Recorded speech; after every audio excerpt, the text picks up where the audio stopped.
Sure. Okay. Okay, everyone, welcome to the second combinatorics lecture. So I'll just share my screen about the slideshow now.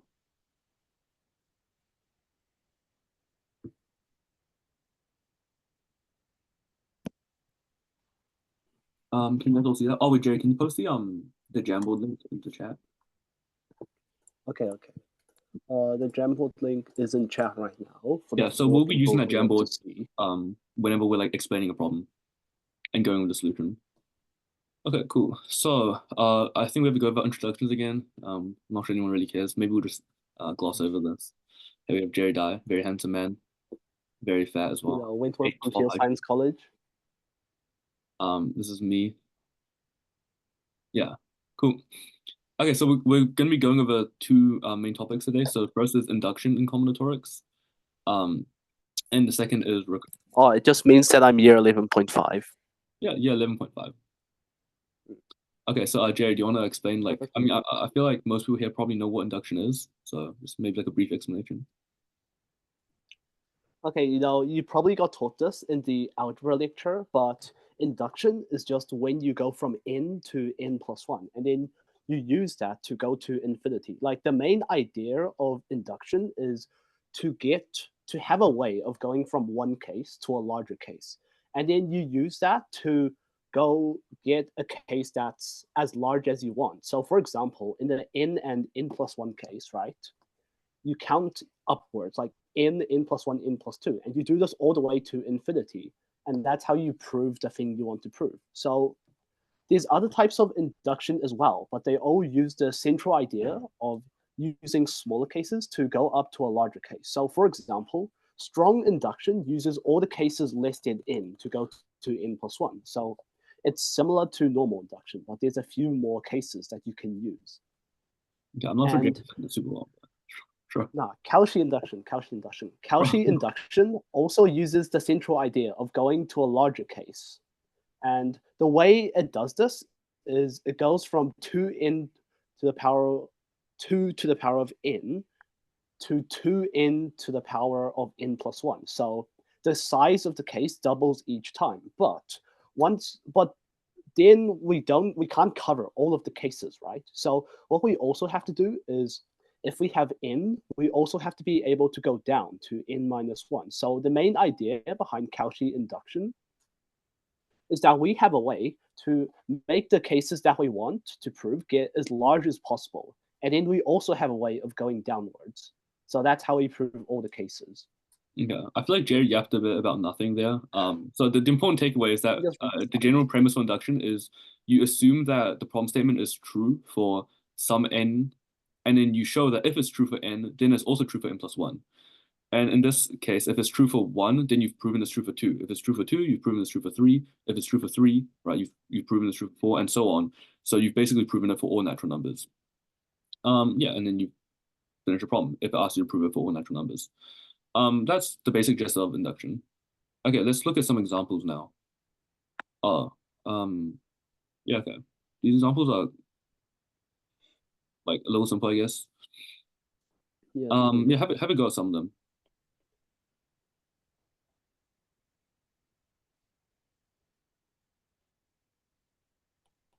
Wait, we're gonna present these later, right? Okay. How long do we give them? Yeah, we can present these. Yeah. 2 minutes. 2 minutes. 2 minutes? I mean, I thought, okay, whatever.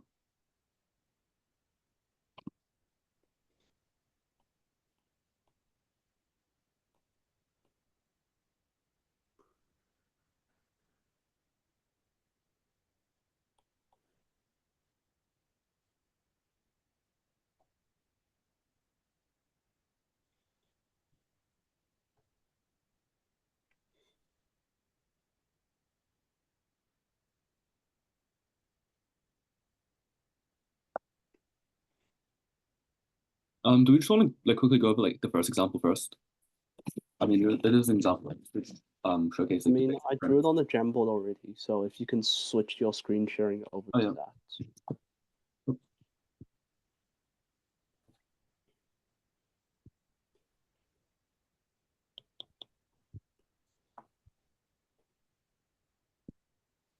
Okay, the first example.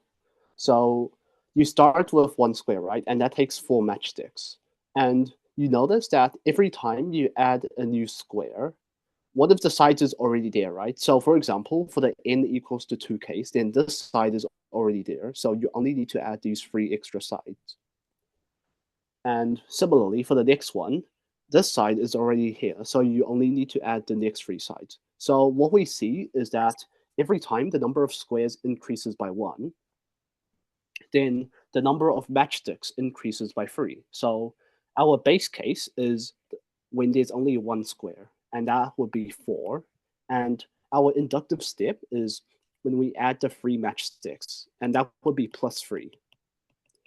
So what we want to prove is we want to prove using induction that if there are n squares, then that means we have 3n plus 1 matchsticks. And what we can do is we can use induction, right? So we assume that when we have n squares, we have 3n plus 1 matchsticks. And then what we want to prove is when we go up by 1, we increase by 3. But that's pretty obvious because of what I just said. So adding a square means 3 extra matchsticks. So n plus 1 squares means that you have 3n plus 4 matchsticks.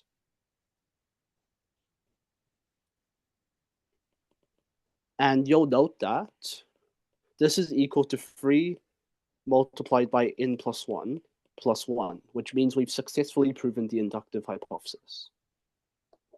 Right. I mean, well, okay, more like if we're being like exact here, the inductive hypothesis is we're assuming that well, we're claiming that for any n squares needs 3n plus 1 matchsticks. And if you assume it's true for n, right, n squares does require 3n plus 1 matchsticks, then it's also true for n plus 1, right? N plus 1 squares requires 3 times n plus 1 matchsticks. So then that proves that the formula holds for general n. Or because it proves for, because, well, you also have to show the base case, right? Which is n equals 1, which obviously holds here because 1 square requires 4 matchsticks. So since it's true for n equals 1 and we've proven if it works for n, then it works for n plus 1, then it'll work for every like successive integer past 1, which is just every natural number, right? So true, so true. Okay, should we do both questions, examples 2 and 3? Maybe we should just pick one of these to do, and we'll leave like the other one. No, it's all good. Like, because if you do example 2, you get the idea for example 3 as well. Yeah, okay, sure. Let's just do example 2, and maybe we'll leave example 3 as an exercise, just because we do have a lot of problems to get through today, and we did like waste like 5 minutes at the start.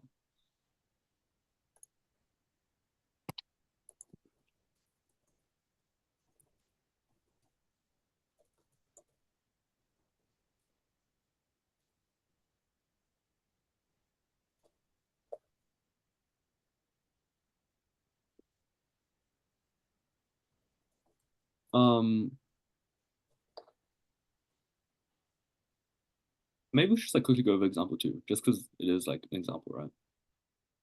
It's kind of a similar idea to question to example 1. Wow, that's true.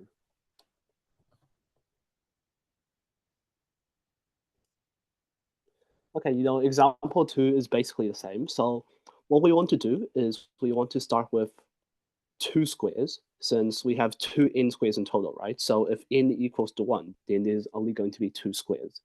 And now we notice that every time we add 2 more new squares, right, we're going to have 1, 2, 3, 4, 5 more matchsticks. So the base case is 7. And each extra set of 2 squares we add, we have plus 5 matchsticks. So we can see that the formula is 5n plus 2. And, it's really similar to the last case. I'm not going to go through it. If you want to, you can practice writing this up as an exercise. But what we essentially do is we do the induction again.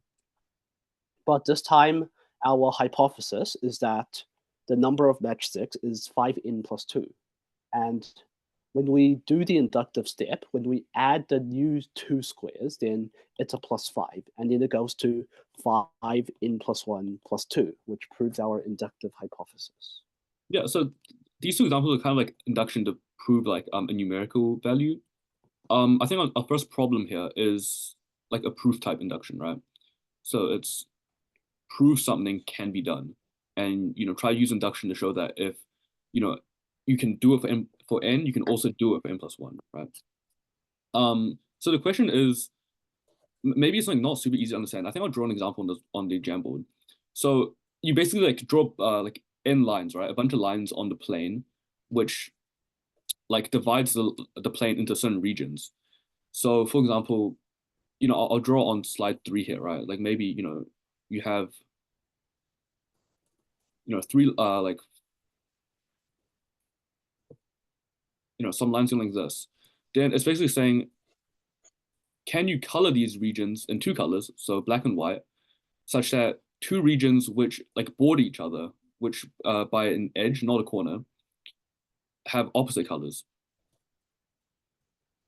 So an example of like a coloring, which I'll give here, I guess, is maybe something like this thicker pen. You don't have to color all of it, just shade it. It's kind of okay, maybe I made the region a bit too big. Like maybe this one is black. Then I'll make this one, I mean, I guess gray. This one gray. This region gray. And this region gray. And you notice that every region which is touching another region by an edge has different colors.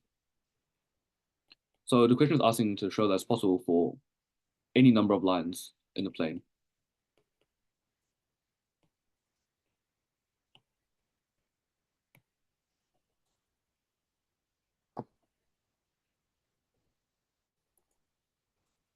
That was for the colorblind people, Yeah, I think colorblind people can still see shades, right? Now Wait, with does this everyone have shade access to the slides, by the way? Like, does everyone have the link to the slides so they can like look at the questions freely?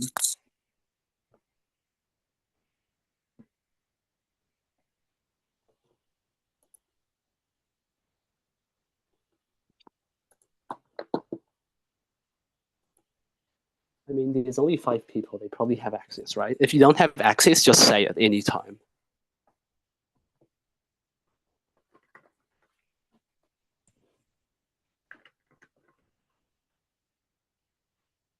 But you send the link to the Jamboard, right? Mm-hmm. Yeah. Wait, do you want to send the link to the slides? You can send it. You have the slides. Yeah, I'll send the link just in case anyone doesn't already have it. I'm pretty sure I made it like a viewer on this screen.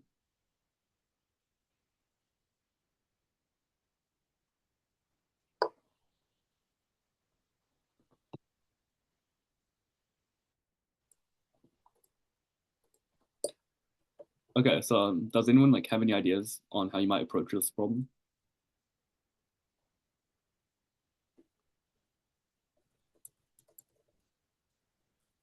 I mean, so I guess since we're doing induction,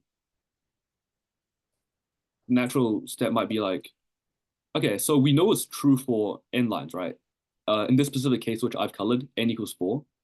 What happens if we add a new line? So we increase the n to n equals 5. Can we like how can we guarantee that we can still find a valid coloring? So example there, put I put a new line like through the plane. Now we need to change the coloring or like alter the coloring in a bit, which still satisfies the conditions.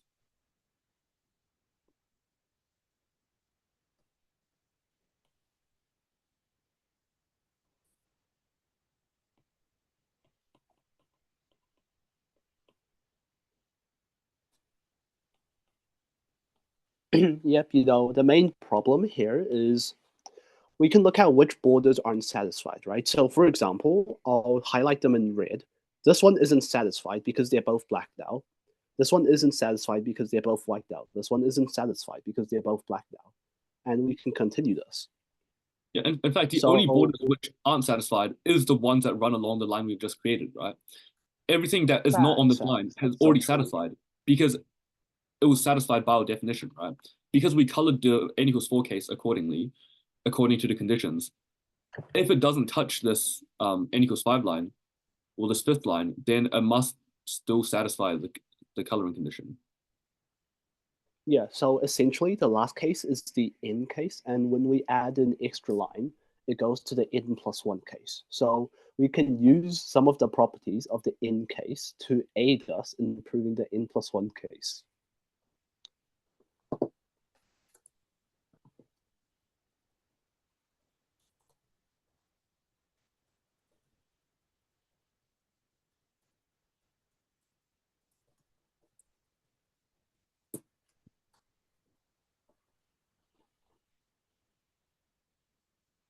Yeah, Ali, that's right.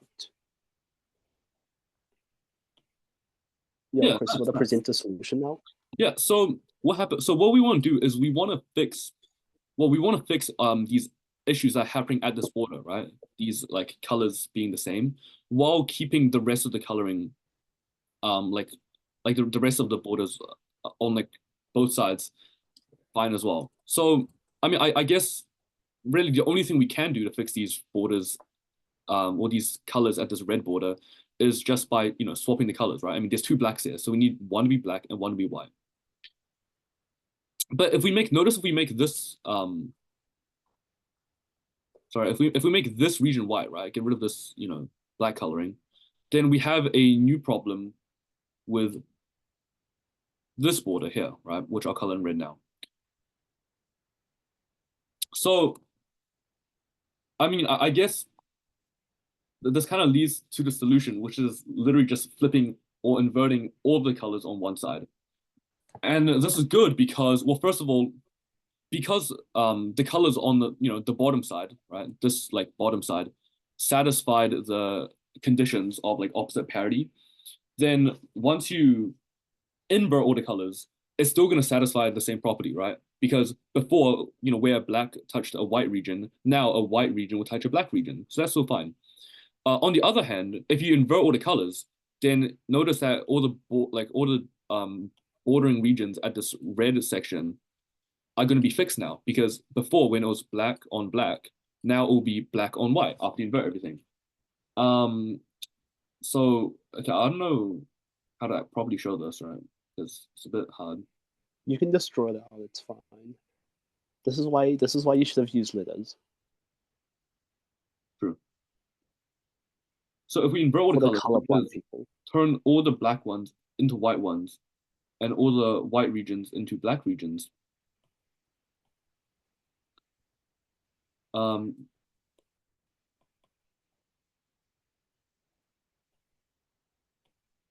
wow. Yep. Now it works, right? Okay, well, we need to get rid of this one. This is one. Yeah, okay, so now it works. And notice that this process was pretty general, right? This worked for any line that you add. So now that we've shown we can do it for n equals 5, if we add another line again, right, like a sixth line, like somewhere, over here, then you create this new like kind of like issue area with this new line where you have these bordering regions like this one and this one, which have the same color. But again, you can do the same trick where every time you add a new line, you just take all the regions on one side of a line, like for example, on this side of a line, and just invert all the colors, flip them around, black to white, white to black. And again, it will still satisfy the initial conditions, right?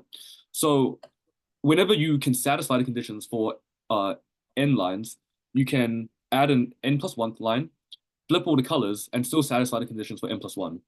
So since you can do it for, well, since if you can do it for n, you can do it for n plus one.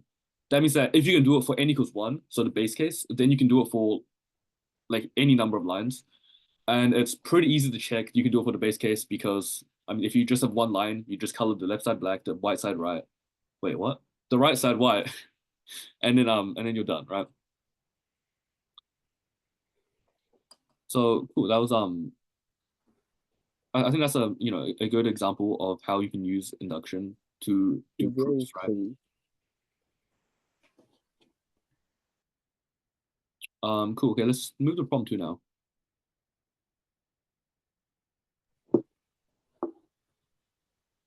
Were we gonna skip this one? We should come back. Yep. Oh, we're gonna We skip come this back one. to this one later. Okay, let's come back to this one later. This was actually this is quite a nice problem. It's from yeah. You know what? If we don't finish this in the uh okay, it's fine, it's fine. Okay, let's move to problem three for now, just because we are running a bit low on time. We're not running low, but we're like not super far ahead.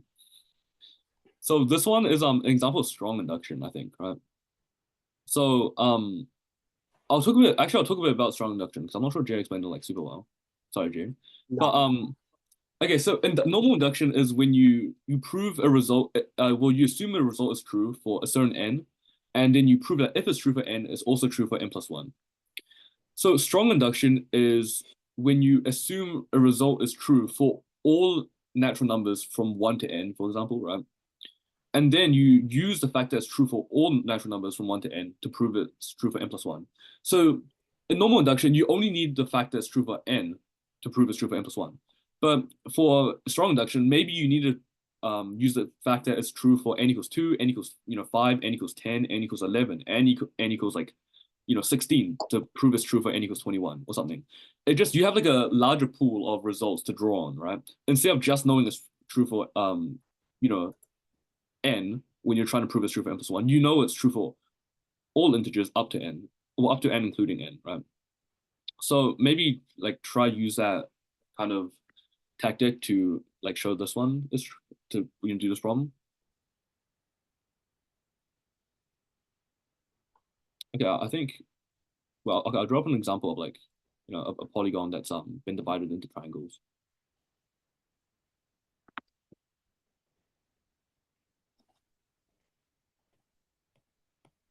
That's a pretty bad.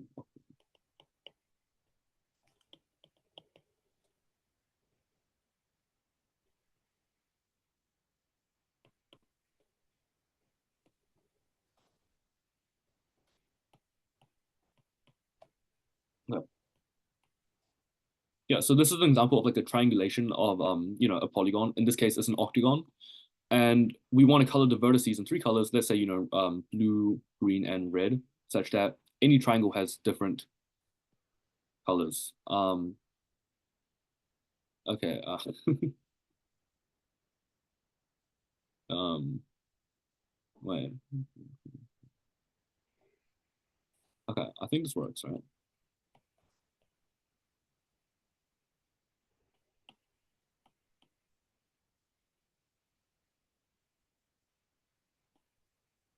Yeah, very cool. So this is an example of one. If you look at any triangle here, the three vertices all have one blue, one red, and one green vertex.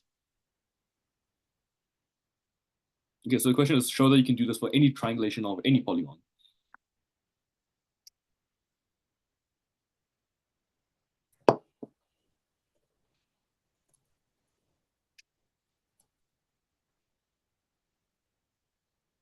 Yeah, okay, I'll give a bit of a hint in like maybe a minute.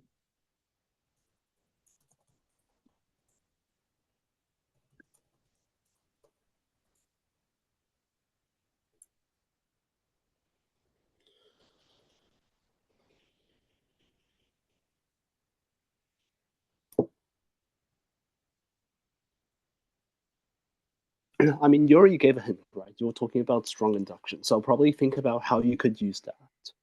Yeah, like try to like find a way of um turning this, I guess, into like smaller cases or like smaller like n. Oh, by the way, what we're inducting on is the number of vertices of a polygon.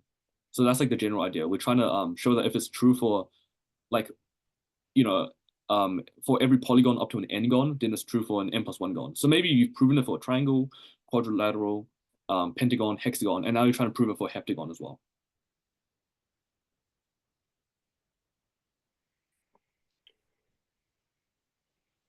Can you solve it like that? I guess you could, right?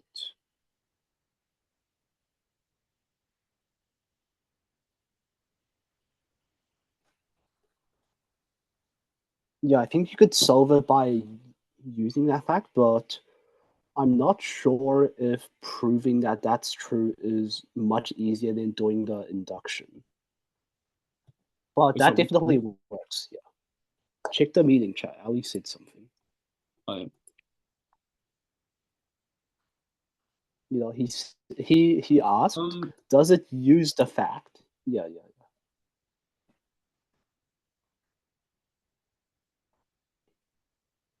hmm. Does it use the fact that I guess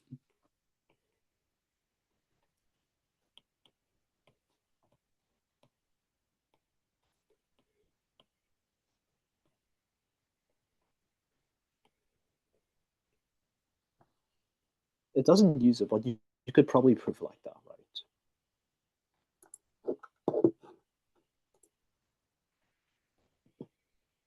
yeah, I mean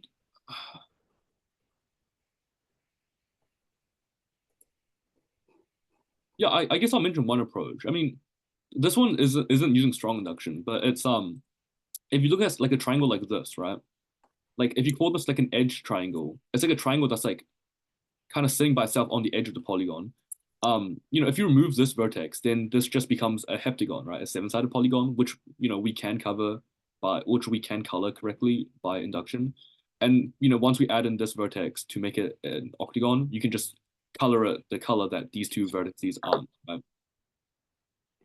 Wow, so wise. Oh wait, Yeah, because it's no, by I don't. pigeonhole, right? No, no, no, that's not necessarily true because these might not necessarily be the same color. No, they're different colors. No, no, no, oh, sorry, yeah, they might not necessarily be different colors. They could be the same color, right? Like if they're part of different triangles. Like maybe like this one's part Nah, of. but there's only 6 triangles in total. Like if you have n sides, there's only n-2 triangles in total. So you can find a triangle with two edge. Like you can find a triangle with two of its sides on the edge by pigeonhole. No, no, yeah, okay, sure, but I'm saying that like Ah, just because it's on the edge doesn't necessarily mean like this one could be like a red vertex as well, right?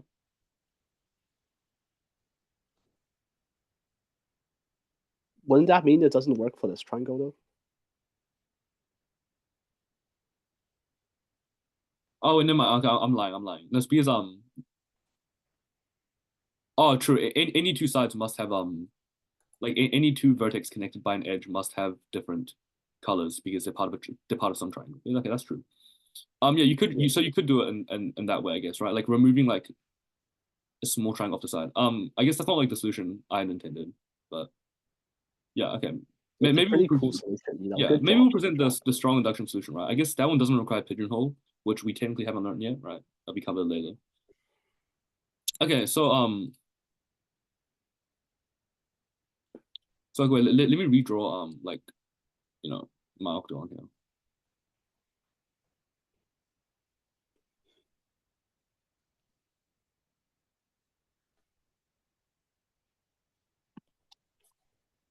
Okay, so wait, can you get rid of that color real quick? Do you need to color it? No, not now. That's what I'm saying. Like get rid of the red color. Okay, so the idea, I guess, is to first consider some like just consider some edge of this triangulation, right? So maybe we could look at this one. And okay, let's color the two vertices different colors, right? So maybe I'll color this side blue and color this side red. Okay, then what you notice is that this particular like edge, the one that we've highlighted here, actually splits the polygon into well, it splits into two different polygons, right? It splits into this polygon and then it splits it into this polygon. So we know by strong induction, right? Because we know it works for any polygon with fewer number of sides than the one we currently have, then we know that we can color this polygon and we can color this polygon, right? So if we just color them accordingly, make this side green, make this side blue. Like notice that these two polygons are basically independent from each other. The only point where they actually touch each other is at these 2 points that we've already colored blue and red, right? So we can kind of just color them as we would if they were just their own individual polygons and then just put them together to make this bigger polygon.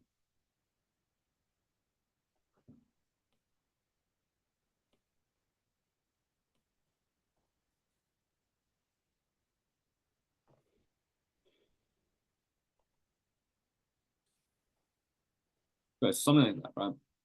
And once we colored this quadrilateral up here, and we've colored this like hexagon down here, and they both work, we can just kind of just like put them together and we get our octagon as required.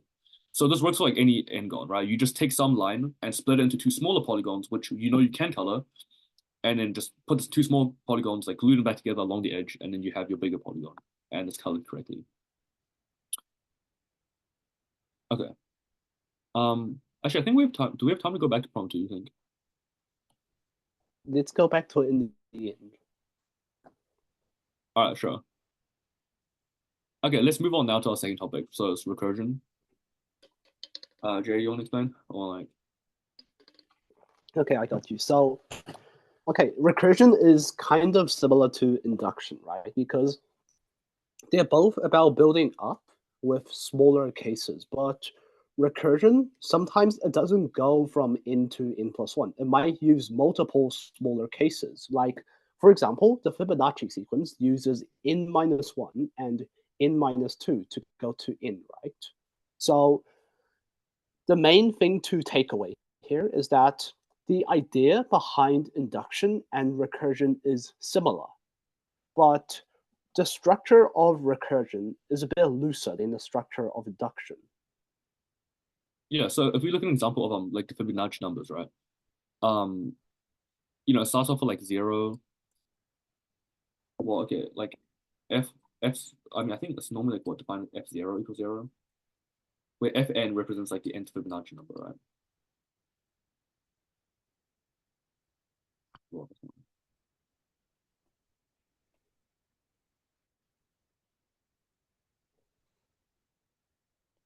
so you have this relation here, where yeah, okay, Jerry's, well, Top right. You could X, yeah. yeah. So Jerry's, bring the just like well, it's called like the recurrence relation, right? It's how we build up the sequence. So every new term of the sequence is built by adding the previous two sequences, right? So 0 plus 1 goes to 1, 1 plus 1 goes to 2, 1 plus 2 goes to 3.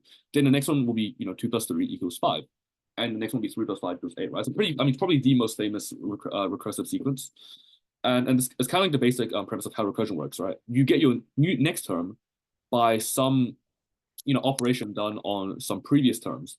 So you can kind of build up your sequence in the sense by using previous terms to build up like bigger and bigger terms. Okay, so let's look at some like examples of problems. So okay, we got some classics here. How many ways are there of tiling a 2 by 10 grid if you're only allowed to use 1 by 2 dominoes? What a classic problem.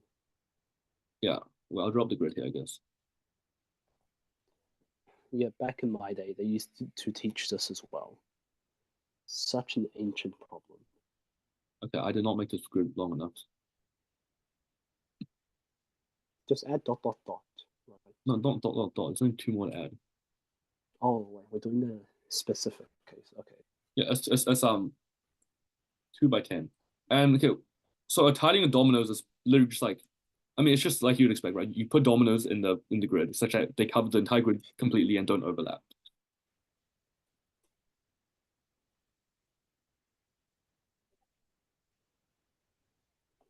I think a good way to think about this is maybe start trying some small cases first, and like think about how you can build up bigger cases from smaller cases.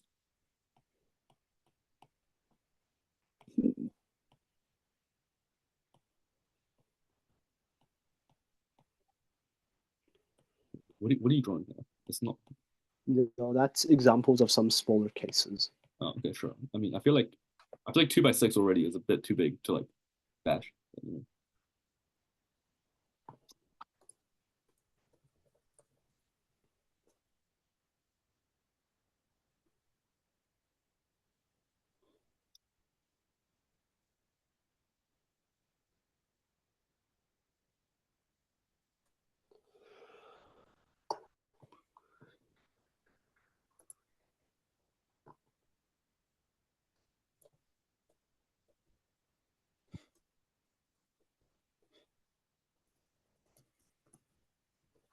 Okay, actually, let's do some small cases like ourselves first, right? So okay, let's do a 2 by 1 case first. How many ways are there of doing this, Jerry? it's just one because there's only one space for a domino. Yeah, there's literally only one place you can put a domino, right? So here we have, I'll just call it, well, okay, I'll call it I'll call the sequence A of A sub n, right? So A sub 1 is equal to 1. That's the first time for sequence. Okay, how many ways are there of tiling a 2 by 2 domino? You know what? Instead of asking Jerry, I'll ask someone smarter, right? So does anyone from the chat have Wait. Oh, 2 ways, yeah. So, I mean, I think it's pretty obvious, I guess, that there's 2 ways of doing it, right? You can cut, one dominant here, one dominant here, so 2 vertical, or you can do 2 horizontal, right? Okay. A 3 by 2. I'm not gonna go over. Actually, I will go over, I guess. This one is just 3 because you can have 3 vertical, 2 horizontal, and then 1 vertical, or then 1 vertical and then 2 horizontal. So that's 3. Again, at some point, right? Well, I'll draw it up here. At some point you might start getting a bit lazy, right? Like you don't want to keep like counting every single like different like combination. So you might want to start looking for some shortcuts, right? And this is kind of like where recursion comes in. So, you look at this grid for a equals 4, and you're like, okay, how can I start filling it in? Like there's kind of like 2 ways to start, right? One way you can start is you can just fill in this left like top left like corner with the vertical domino. So you have a domino like this. How many ways are there of filling in this grid now?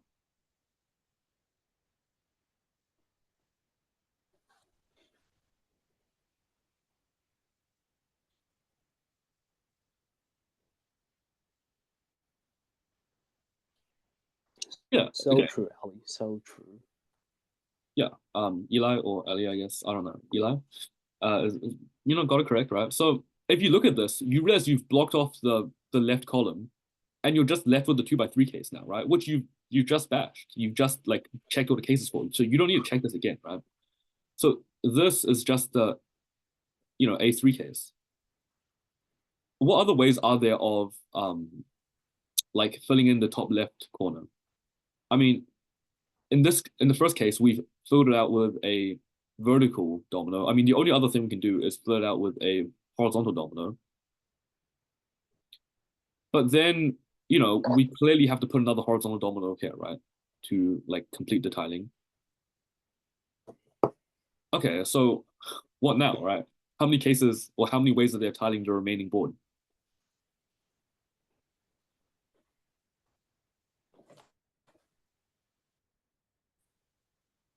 Yeah, it's the A2 case now, right? It's just Yeah, me too. this is the A2 case.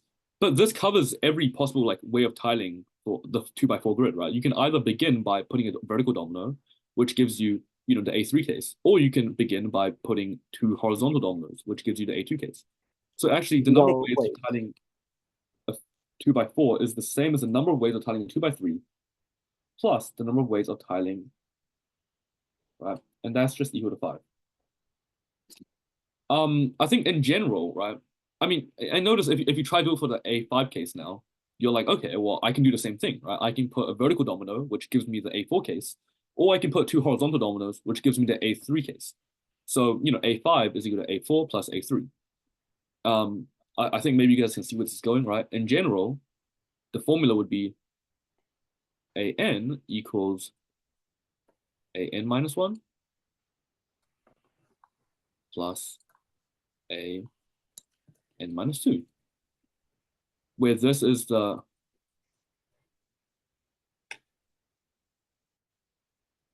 vertical domino case, right? And then this is the Yeah, exactly. That's the recursion formula for Fibonacci. yeah. So you look at this, you're like, wait a minute, I think I've seen this before, right? Maybe even like 3 minutes ago when we just had a look at the most famous recursive sequence, Fibonacci numbers, right? So you list out your table and you have A1, A2. And this is like it's kind of a thing with like recursion, right? You can kind of build up your little table like this.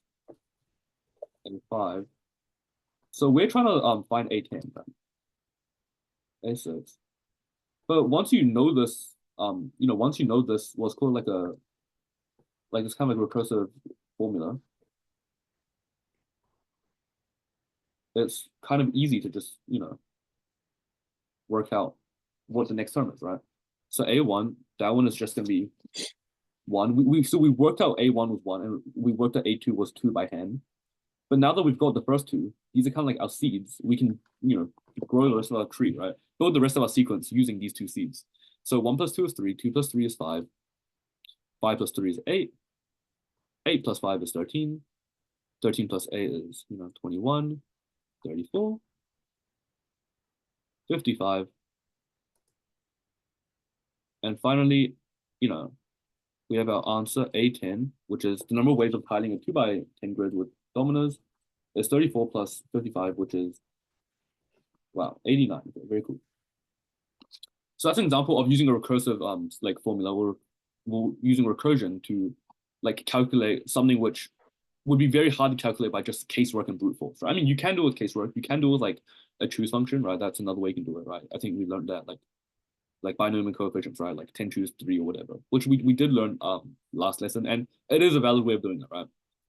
But yeah, I think this way is quite simple. It's quite beautiful. And I think it leads quite nicely to our second example, which is quite similar, a little different, slightly different, right? Quite similar. So we're still tiling the same 2 by 10 grid, but now we're allowed to use both 1 by 2 dominoes and 2 by 2 squares. So, you're allowed to do stuff like tiling this whole 2 by 2 block with just one block.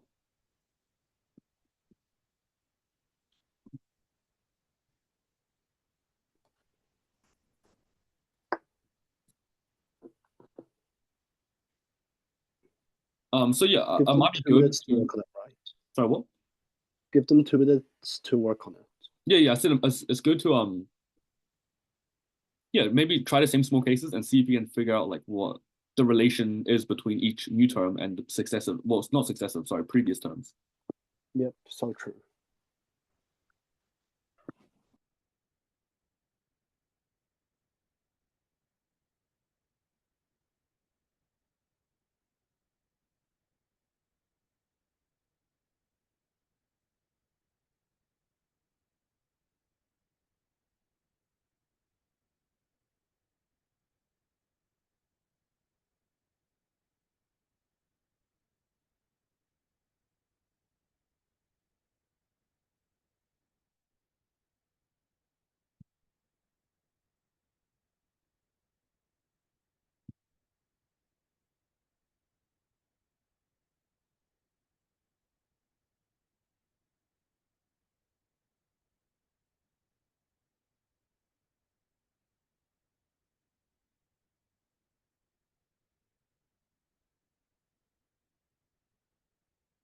Okay, cool. I think Eli got it. Oh, Jerry, like, you're right there, Jerry? My bad. Somebody was at the door. All right, cool. I think Eli got it. All right, so that's nice. What a goat. Yeah, he really is the goat, right? Probably too good for this class. It's okay. Yeah. So the recursive formula is, well, okay. Let's try build it up again, right? Well, we got to first check out small cases, right? Just so we have like something to build up the sequence from. Here we have that, A1. This is again pretty clearly one, right? There's one way to do it. But here it's a little bit different for n equals 2. There are now 3 ways of doing it. I mean, it's the same as in our domino case, right? There were 2 ways of tiling with just dominoes. But now you can fill the entire thing with a square. So now there are 3 ways of tiling this. Okay, so what happens now when we have a general, okay, wait, sorry, I'll put some dots in here. When we have like a general, oh wait, okay. Like 2 by n grid, right? So we have some number of squares in the middle here. Well, we can kind of do the same thing we did last time, right? It's like what we split into cases, right? And the cases, I guess, will be how can we tile this top left corner?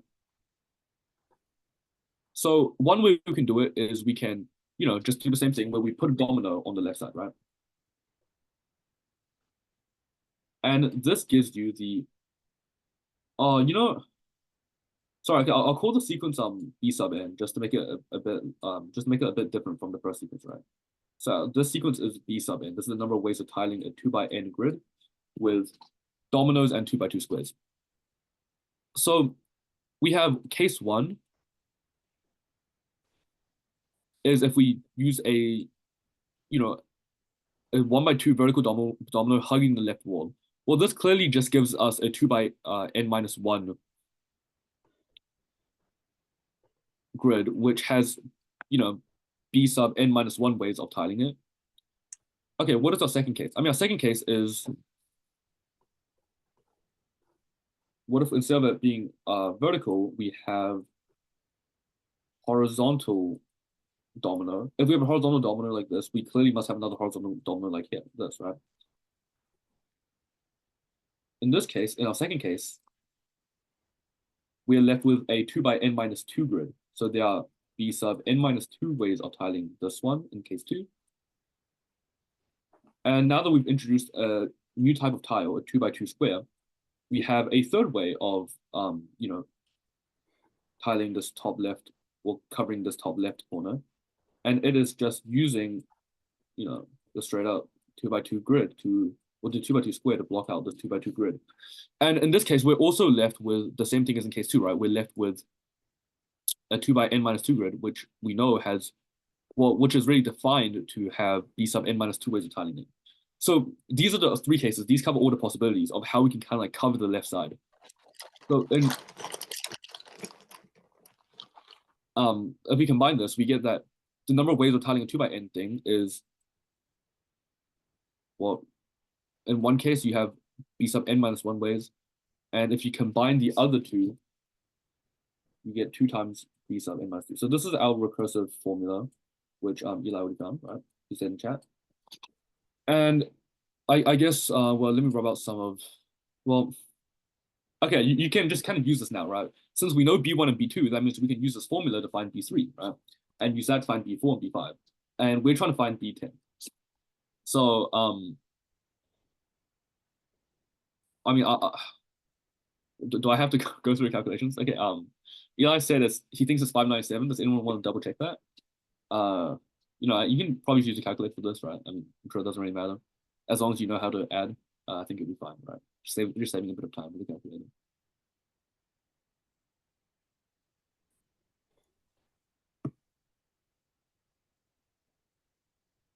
Okay, maybe I'll quickly go over. Yeah. Oh, it's wrong? Okay.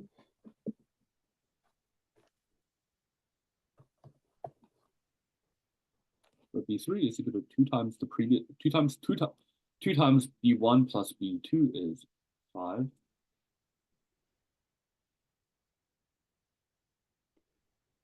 $11, 21, 43.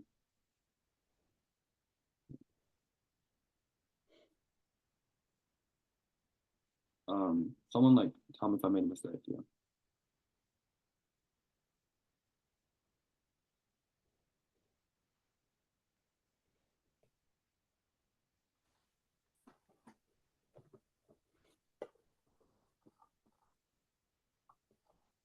And B10 is like 342 plus 341 is like 600.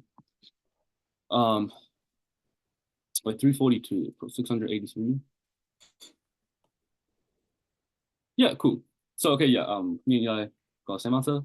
We get 683 as our final answer by applying this recursive formula to our initial values of B1 equals 1 and B2 equals 3. Okay, cool. Let's go over some problems now. Cool. So now, this is our first problem. So we have like, okay, a funny little premise here. We have a frog which is on some square, right? I don't know. It's a bit of a, yeah, I don't know. So it's on specifically vertex A of a square, and it's trying to reach vertex C for whatever reason. And it can only jump between edges of the square, right? So it can go like from A to B, then B to A, then A to B, and maybe B to C. The important part is that once it reaches C, it must stop there. It can't keep jumping. So it can't go from A to B, then B to C, then C to B, then B to C. Um, Note that a path like must be length an even length for it to actually reach C. If it was odd, it would end up at B or D.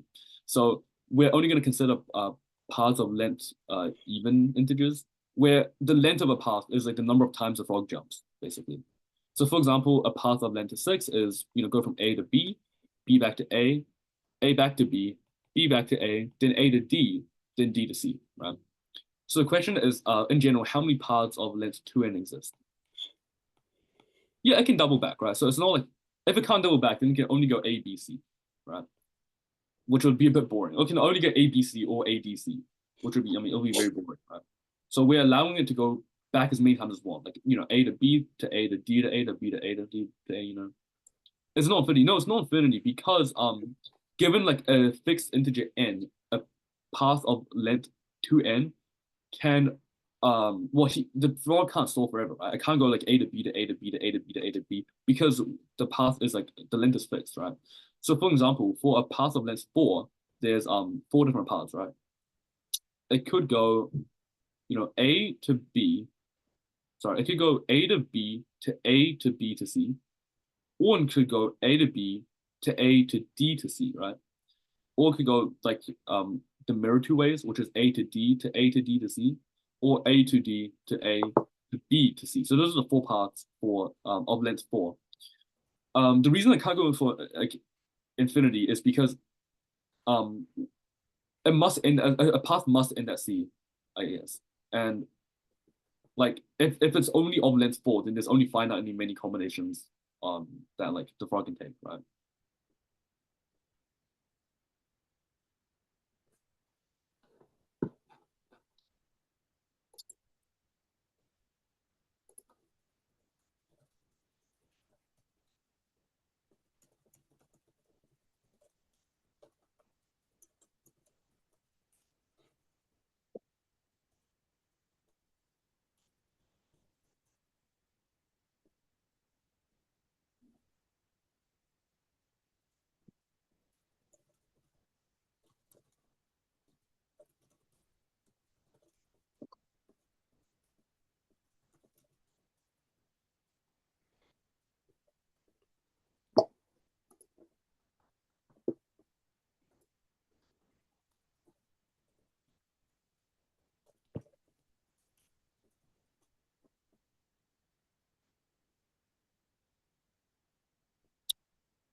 Cool, maybe.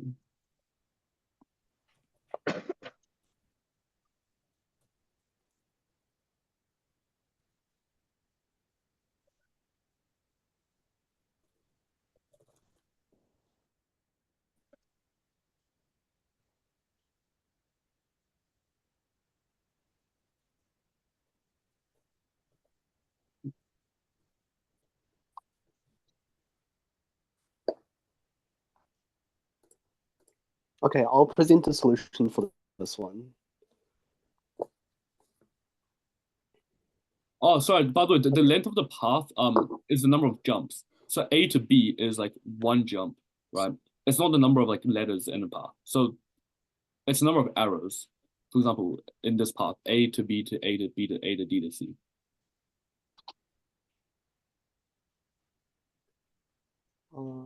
Yeah, so I the guess a length hint for this one is, I mean, I'll give a bit of a hint before like fully like present the solution, right? Is consider the first 2 jumps that the frog can do, right? Like, what are the possibilities? 啊，刚才在推什么东西啊？我在等他加入。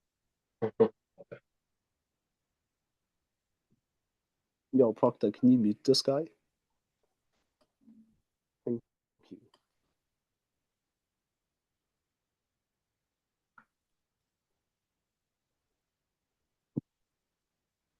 Wait, Chris, what were you gonna say? I said, well, so I was giving my hint. It was like It was like consider what the first two moves or the first two jumps for the frog can be, or the possibilities for the first two jumps. Because it's a bit restricted, right? So true.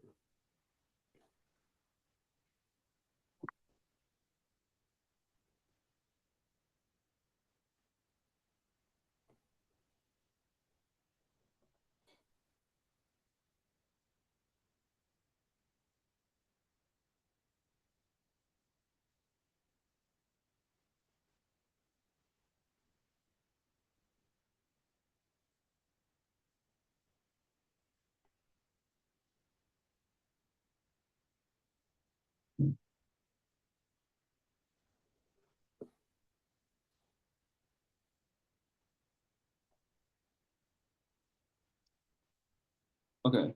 Um. Okay, Jerry, do you want like present the solution now? Okay, first of all, does anybody have any thoughts on the problem? Just type it in chat if you have any. Otherwise, I'll present.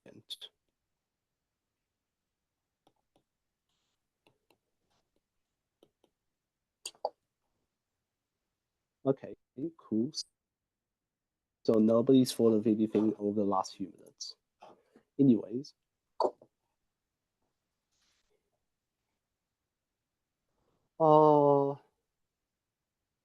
Yeah, the last two jumps.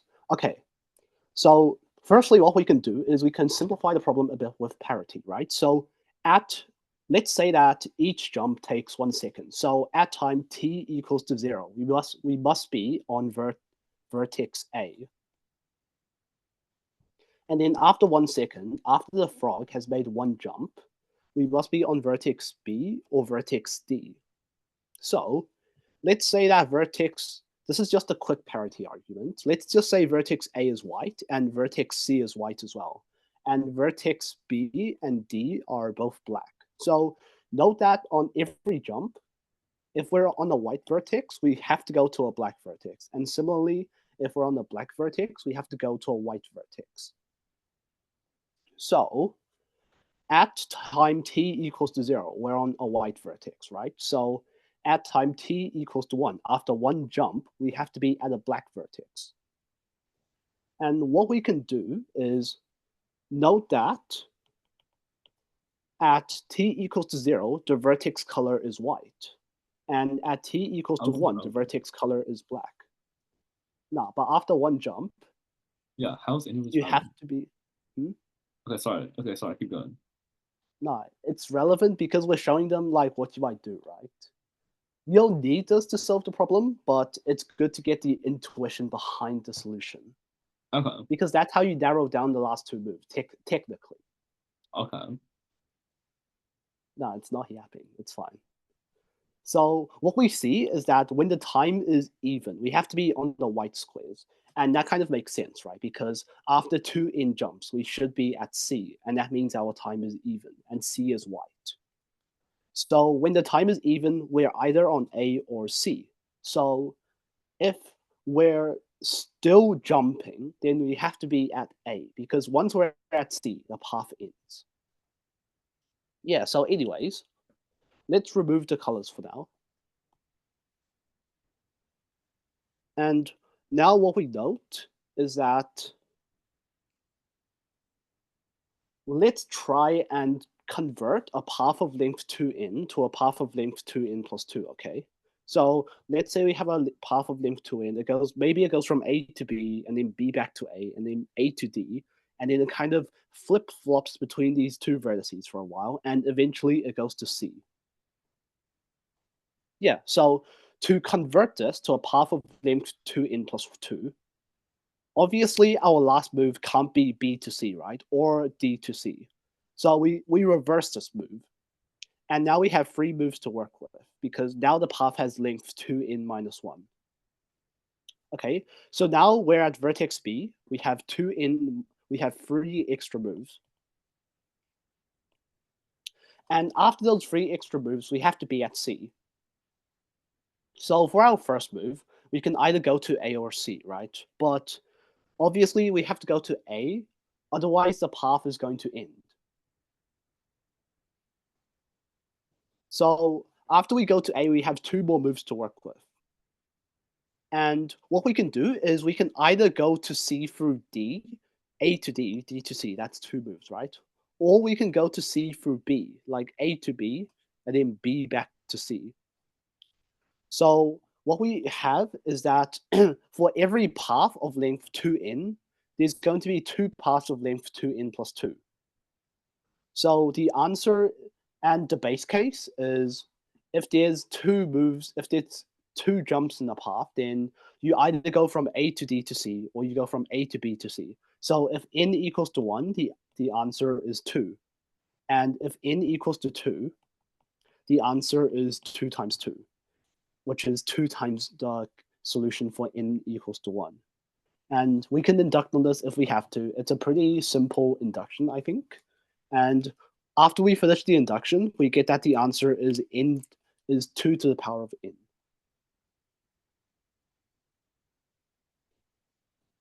Okay, cool. I mean, that's not, I think that is a proof, right? One of the proofs of all time. I think there's like another way of thinking about it, right? So the way that Jerry like proved it, or the way that he solved it, is he said that for every path of length 2n, right, you can make 2 more paths of 2n plus 2, right? But I think so you can for each like path of like length 2n, you can kind of split it into 2 more paths of length 2n plus 2. So every time when you add 2 more moves, the number of paths that you can take doubles. That's why you go from 2 or 1 or 2 to 4 to 8 to 16, and you get this 2 to the n relationship, right? There's like another way you can think about it, using recursion, right? So I think I'll present this other solution. Okay, sorry. Let me just draw a beta square real quick. So let's set up some variables first, right? I think with these recursion problems, it's nice to like have some kind of like, instead of just saying, like n equals 1, 2, right? I'll say let a sub n like be the number of paths, right?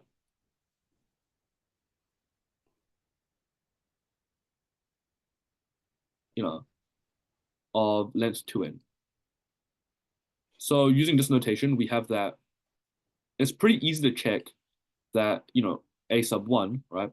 So our first term is just 2, right? Because if we have our square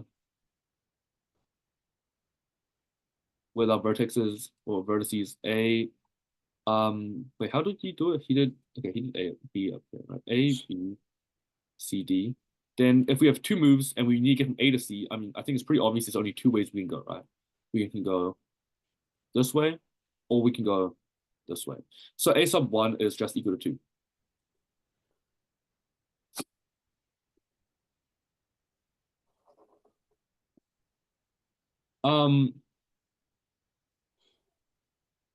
Now, okay, let's consider like for the general case, right? A sub n.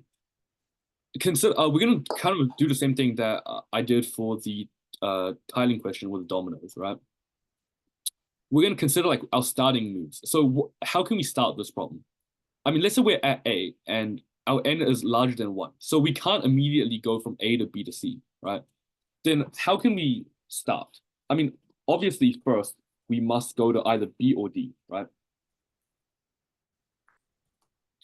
So, but once let's say we go from A to B as our starting move. From B, we then must go back to A, right? Because if we went to C, then I mean we would have finished our journey already, and I said that n is bigger than 1 in this case. So if n bigger than 1, right? Then right, our starting moves must be either A to B, then straight back to A, or right, our other possibility is starting from A, we go to D. Again, we can't go to C just yet, so we must go straight back to A. So we have 2 starting moves that we can do, right? And notice both of these use up 2 moves. But also notice that once we do any of these moves, right? If we go from A to B to A, we're back at A trying to get to C, except now we have 2 fewer moves. So how many paths are there? Well, by our definition, that's just A sub n minus 1, right? this one is a sub n minus one paths because we are back at A with 2 times n minus 1. Well, we're trying to get to C with 2 times n minus 1 moves, which is defined to be a sub n minus 1. That's the number of paths of lint 2n minus 1. Well, 2 times n minus 1, which is 2n minus 2. Right. Similarly, by symmetry, we can say that this one also has a sub n minus 1 paths. Since these two cases account for every path that we could take, we see that an is actually just equal to 2 times a n minus 1. So we get the same kind of recursion here. But this time I argued from a bit of a different perspective, right? So while Jerry argued that each old path can be split into 2 new paths, I showed that each instead of showing that each old path splits into 2 new paths, I show that each the total set of paths can be split into 2 copies of I don't know what I'm saying. Okay, whatever. Anyway, here we have basically he looked at the start, I looked at the end. That's the basic general gist of it. We get the same recursion, right? Which is a sub n equals 2 times a sub n minus 1. And once you have the initial seed, right, a sub 1 equals 2, then you can just double it every time, and it's pretty clear that it will just be powers of 2, which you can prove and which you should prove with induction, right? Okay, very cool. Let's go to possibly our final example. So this one's a little bit harder. It's not the classic recursion that we've been dealing with. So these recursions that we've been doing so far, if you have a look at the recursion relation, it's you're just using the same variable here, right? It's like a sub n equals 2 times a sub n minus 1. And the other recursion that we've gotten is b sub n equals b sub n minus 1 plus 2 times b sub n minus 2. So you're kind of drawing on the same sequence, right? So for these ones, you have some sequence like a1, a2, a3, right? And maybe to get a4, you do some linear combination of your previous variables, right? Maybe you add these two, then multiply by some constant, and you get your new variable, right? Or your new term in your sequence. But sometimes you need 2 sequences running simultaneously, right? Right, so maybe you have a1, a2, a3, and b1, b2, b3, and to get a4, you need to do, you need to use a3 and b2, right? So you need to draw on previous terms of the 2 sequences to make the new term of one of the sequences, and maybe the new term of the second sequence also relies on some combination of terms from the second and first sequences. So you have 2 sequences that kind of running in parallel, where each one draws on previous terms from the other sequence, right? And you grow both of them at the same time. So that's an example of, I guess Jerry calls it, A-B recursion, right? I don't really have a name for it. I think A-B recursion sounds nice enough. And we have a nice example here from BMO1. So yeah, it's basically given consider all I guess colorings of the cells of an 8x8 chessboard in red, white, and blue. And if you look at, I mean, in total, there should be 3 to the 64 different colorings, right? If you came to the last lecture, you should know, right? Because each cell has 3 colors, and there's 64 cells. So in total, there's 3 to the power of 64 different colorings. Of these, 3 to the 64 colorings, right? Are there more colorings or arrangements which have an even number of red counters or red cells? Or are there more arrangements which have an odd number of red cells? Again, would recommend trying small cases and maybe trying to find a pattern and trying to prove it with recursion. Again, keep in mind the tool I talked about with having 2 sequences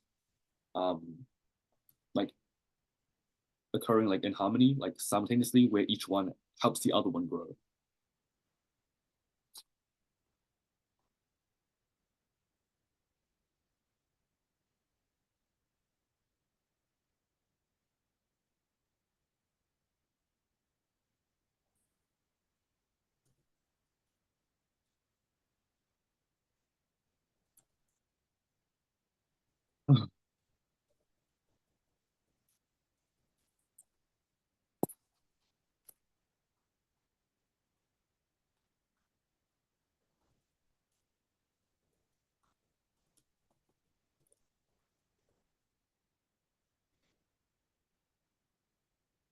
Yeah, you can have a board with all red counters.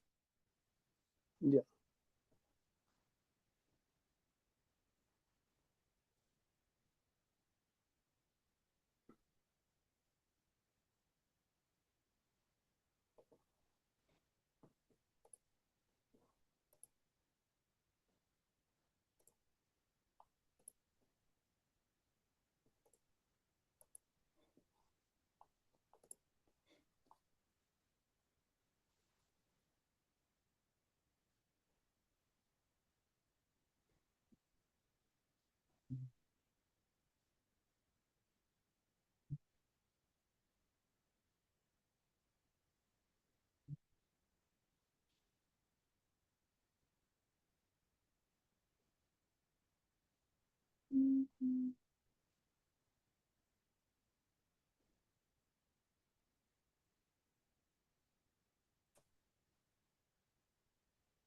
Uh, Jared, you want to like maybe like give a hint as to what the two sequences are?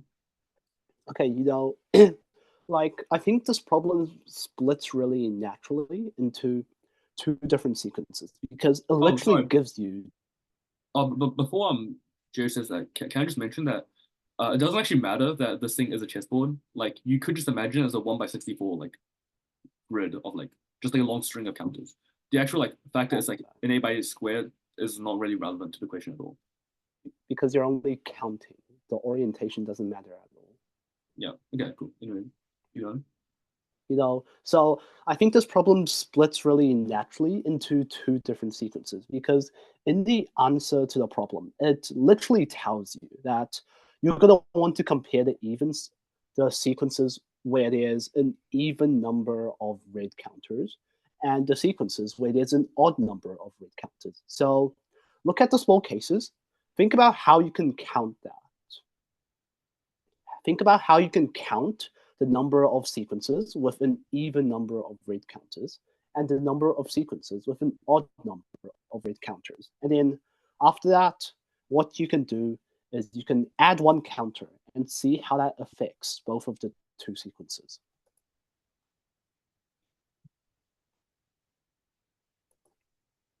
Yeah, so I'll just put some definitions of the two sequences that we're going to work with.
Wow, that's really nice handwriting, Chris.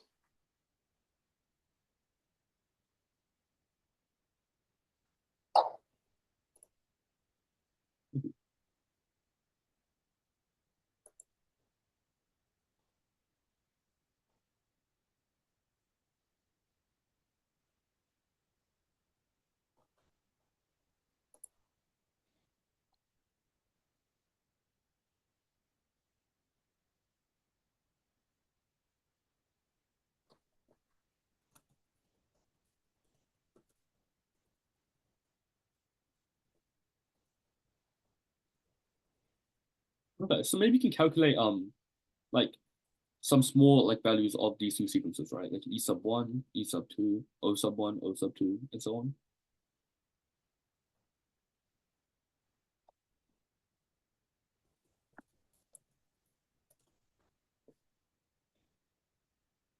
on. Should we just do that now? If anybody has any thoughts, now's the chance to say them. Yeah, like does anyone have has anyone tried like finding out the small values of these two sequences?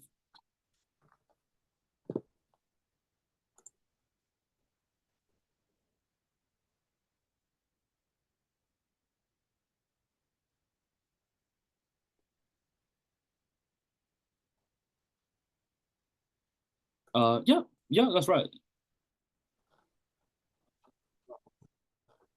So I guess let's just do some check some small cases right now, right? So for E1 and O1, we have a 2x2, well, a 1x1 grid, sorry, right? And the number of ways of there being an even number of red counters, which is just 0 red counters, by the way, right? Is you can have a blue counter or a white counter, right? And for odd, right, there's one way, which is just one red counter. Sure, sorry, I'll let Jared keep going because. Okay, for the n equals to Oh, wait, 2 sorry. case. I just Wait, why are there 4 squares? Why are there 4 squares? I got you. My bad. For the n equals to 2 case, then you can either have, if it's even, you either have 0 red counters, in which case there's 4 different ways because there's 2 different colors for each of the 2 squares. Plus, or you can have 2 red counters, which means that there's 1 way. And you can sort of think about it in this way. In total, there's 3 to the power of 2 ways. So the number of odd ways is equal to 9 minus 5, which is equal to 4. Because I don't want to do all that casework. Bro. I mean, it's pretty easy. You just do casework on which square the singular red counter is in, but I think sometimes complementary counting is a lot cleaner. Anyways, what we see from these 2 small cases is that it might be that E2 is always 1 larger than O2. I mean, maybe in competition, you'd want to do 1 more small case just to see if this pattern actually holds. But, this is in class. We're going to try and save on time. So we're going to do another small case. So E3 is we can either have 0. Okay, wait, like I'm not gonna bore you with like the casework, right? Like if you do the casework, you see that E3 is actually equal to 14, and you'll find that O3, that's bad O, sorry. O3 is equal to 13, which is very strong evidence actually that En is just 1 more than On, right? That's cool. You probably don't want to do the casework for N equals 4, right? Like wasting a lot of time, no real reason, right? Okay, so maybe sorry, Keon. No. So does anybody have a guess for what En might be and what On might be? Okay, who cares? Like What do we you don't care mean, about that who right now. cares? We care about the recursive form, like the relation, not like the actual formula. No, but you can prove it easier if you have the formula right. No, you can't. No, we need the recurrence relation first, don't you? No, but like if you guess the formula, then that kind of makes it easier to do the recursion, does it? No, guessing the formula is good, right? So well, you need the formula eventually, but like you don't need whatever. Sure. True. That sure. is a key step, right? You need to like conjecture what the formula is, which you can then prove with induction once you have the recursive like relation. You're right. Okay, so I'll just prove the induction now. Nah, because like what we're gonna do, right, is we're gonna assume that On is true, and let's conjecture that it's equal to 3 to the power of n plus 1 over 2. Wait, is that On or En? No, that's En. Bro. That's En. Yep, En. Wait, like En Seong. Okay, so On equals to 3 to the n minus 1 over 2.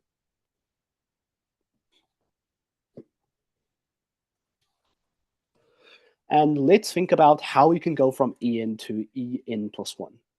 Okay, so there's 4 different ways we can add 1 more square. Like, let's say that this is in different squares, and we're adding plus 1 square. Jared.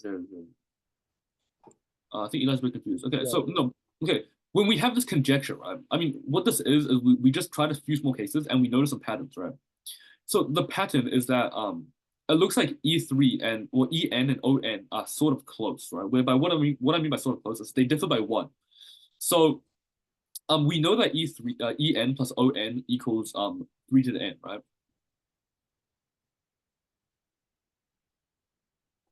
And we know this because well, E sub n and O sub n are the total number of arrangements, which we said is 3 to the n, right?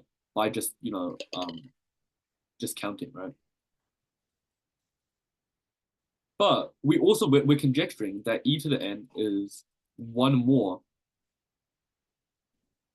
How do we get e2 is equal to 5? Okay, sorry, we got e2 equals 5 by casework, right? So e2 is defined as the number of arrangements of a board with 2 cells that have an even number of red counters. So there's 2 cases. Since we know there's an even number of red counters, that's either 0 red counters or 2 red counters. If there's 0 red counters, then both the cells must contain a blue or white counter, right? So that's 2 possibilities for the first cell times 2 for the second one. Lifting them all out, it's blue, blue, blue, white, white, blue, and then white, white. So those are the 4 possibilities where there's like 0 red counters. Then you have a second case where there's 2 red counters, where there's obviously only 1 case, right? Red counter, red counter. In total, if you sum the different cases, you get that there's 5 possibilities for an even number of red counters. And then doing similar casework for odd gives you 4. So if you do sorry, we didn't go over the casework for n equals 3 because I feel like that's maybe like kind of like a waste of time, right? But if you just methodically check all the different cases, right, then you should get that E3 is 14 and O3 is 13. Okay, so we're conjecturing that En is always 1 more than On, right? And if you put this into a simultaneous equation, if you solve the simultaneous equation, right, you get that En is equal to 3 to the n plus 1 over 2, and On is equal to 3 to the n minus 1 over 2. Where this is basically like each of them is like around half of 3 to the n.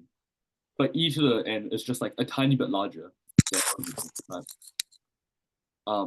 So that's why we made this conjecture. We made this conjecture purely based off, I guess, the pattern that we found, right? And I guess like intuition, which is like it feels right that e to the n should be just 1 larger than O to the n. So we're gonna prove this conjecture is true now using recurrence relations. Okay, so now let's do the induction. Yeah. Okay, so to get to En plus 1, we have 2 cases. Either the new counter we just added was red, and then that means that On, when we add 1 counter, then the number of red counters is going to be even now, right? So On can go to En plus 1 if we add a red counter. And similarly, if we start from En, then the number of red counters is already even. So the new counter that we added has to be either white or blue. So that gives us 2 ways to go from En to n plus 1, while we only have 1 way to go from On to En plus 1. So what we see is that En plus 1 is equal to 2En because of the 2 ways from here, plus On because of the 1 way from here. And we can also think about On plus 1 this way, right? So if we're starting with On, then the number of red counters can't change, because if we add a red counter, the number of counters would be even. So here we have to add a white or blue counter to go from On to On plus 1. And if we start from En, then we have to add a red counter to go from an even number of red counters to an odd number of red counters. So On plus 1 equals to 2On plus En. Okay, so now let's just do the induction. Now let's just calculate, right? And we can use our inductive hypothesis. So yeah, I'll just do it on the same page. Okay, wait, no, let's clear. Wait, sorry, let's clear it up on let's clear up the working, right? So what Jerry just showed here is he showed that En plus 1. So the relation that we got is 2 times En plus On. So notice that we had to draw from both different sequences to get the new term in our new sequence, right? Well, in our even sequence. And similarly for the odd sequence, is 2 times On plus En. Okay, sorry, we're going a little bit over time. We'll try to finish this in like 3 minutes. Yeah, okay, sorry. So, anyways, all good. I mean, if you just drop at this point, you might want to just drop a table and you can kind of calculate this, and you'll see that the pattern that we found earlier should hold. And the way you would prove that the pattern holds, right? This conjecture is you just do it by induction, right? So suppose that the pattern really was true, right?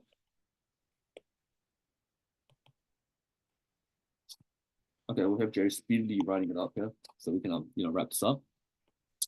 If it was true, right? If e to the n really was 3 to the n plus 1 over 2, and o to the n really was 3 to the n minus 1 over 2, then using our recurrence relation, the top one up here, we get that e to the n plus 1 is equal to 2 times e to the n plus o to the n, which if you do the algebra and use your like exponent rules and stuff, and then you get that it really is 3 to the n plus 1 over 2. So the algebra holds, and we get that e to the n like if it does follow this pattern. And similarly, if you do the algebra for not e to the n, like the sequence en, and if you do the same steps for the sequence on, you see that it really does follow this pattern, right? So the pattern, it wasn't lying to us, right? We weren't being misled. It is true that e to the n and not e to the n, but e sub n and o sub n, these two sequences do follow this pattern. And what that means is that the even sequence is always going to beat out the odd sequence by exactly 1, which means that we actually have the even sequence here is larger. So our final answer is that there is more arrangements with an even number of red counters than an odd number of red counters. The important takeaway from this question is like the main idea, I guess, is the step right here where you build up the number of where you find the number of ways of having an even number of red counters in an n plus 1 board. And you're relating that to the number of ways of an odd number of red counters on a board with n cells, and in an even number of the number of ways with the number of arrangements, sorry, with an even number of red counters in a board with n cells. Again, that's a bit of a mouthful, right? But yeah, okay. You know what? If you guys don't understand this, come by to the session next Wednesday, I think, that we're running, and you can ask us any questions there because we are going a bit over time. Sorry about that. Bit rush at the end there. Yeah. Oh yeah, just a reminder, there is that catch-up lesson next Wednesday, I think. Also, do you guys have access to like the handout, which has like I think 6 extra questions on it for you guys to practice on?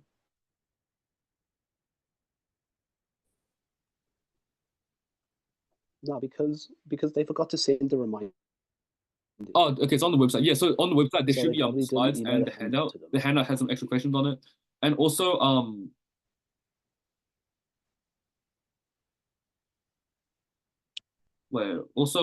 we didn't get to go through this AMO question, but this one's kind of nice. So maybe you guys can copy this down and try it out. Yeah, this is a nice induction problem. Yeah, that's the end of the lecture. You guys can leave now, but yeah, do try this problem on your own. It's nice.